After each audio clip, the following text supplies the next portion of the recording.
దేవుణ్ణి ఎందుకు చూడలేము? మనం గాలిని చూడలేము, కానీ శ్వాస లేకుండా ఒక్క క్షణమైనా జీవించగలమా?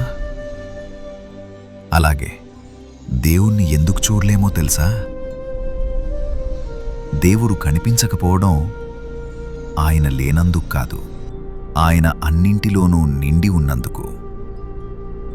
కంటికి కనిపించేవన్నీ పరిమితమైనవి, కాని దేవుడు అపరిమితం. గాలి కంటికి కనిపించదు, కానీ దాని శక్తి మనకు తెలుస్తుంది. గాలి వీస్తేనే చెట్లు ఊగుతాయి, గాలి ఉంటేనే జీవం నడుస్తుంది.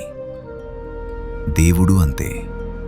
ప్రేమను కళ్ళతో చూడలేము, కానీ హృదయంతో అనుభవిస్తాం. దేవుడు కూడా అంతే. ఆయన ఒక అనుభూతి, కేవలం దర్శనం కాదు. నీ శరీరంలో ఆత్మ ఉంది, కానీ అది ఎవరికీ కనిపించదు. కానీ ఆ ఆత్మ లేకపోతే ఈ శరీరం కదలదు, మెదలదు. అందుకే దేవుణ్ణి చూడాలంటే కళ్ళతో కాదు, మనసుతో చూడాలి. ఆయనను వెతకాల్సింది మౌనంలో, కనుగొనాల్సింది భక్తిలో, అనుభవించాల్సింది ప్రేమలో.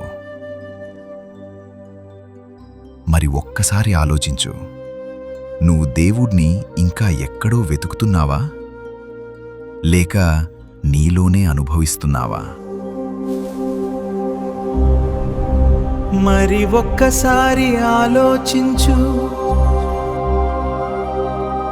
నువ్వు దేవుడిని ఇంకా ఎక్కడో వెతుకుతున్నావా,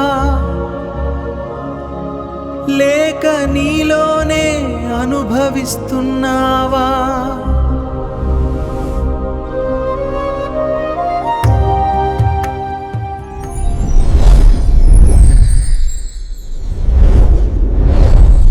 ఇలాంటి షాకింగ్ ఫ్యాక్ట్స్ కోసం లైక్ చేయండి, సబ్స్క్రైబ్ చేయండి.